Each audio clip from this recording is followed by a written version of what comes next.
Well, after all this back and forth and talk of a trade war, farmers here in the United States feeling the brunt of it in terms of tariffs and the repercussions of the whole alleged trade war, we're now starting to see some effects in China.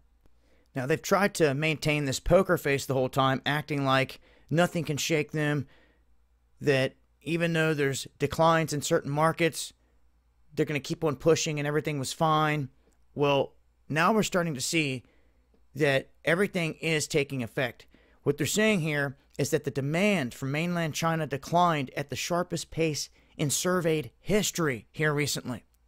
And they're saying the trade war, coupled with this 5 months of violent street protests inside the downtown area, have battered the retail, the tourism, and the preliminary government data is showing the economy slid into a recession for the first time in a decade during this third quarter going into October. So this is one of the worst downturns economically in the past couple decades that we've seen.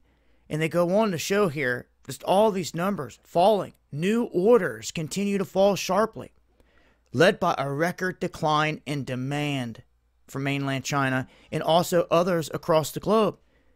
So they're not just going about business and not feeling the repercussions of this whole thing. They definitely are.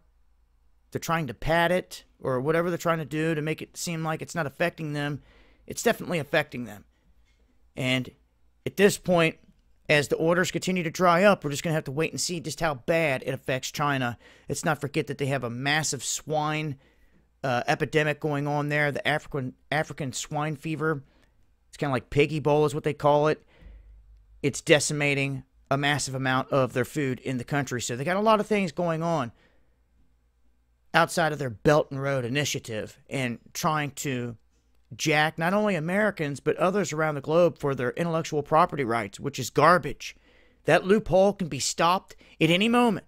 Donald Trump can sign and close the loophole that allows China to ship goods across the ocean and sell them to your neighbor cheaper than you can. He sure can. And there's a lot more that can be done as well. You just have to hold people accountable, not live a pipe dream. I'll leave a link. It's been Dabu7.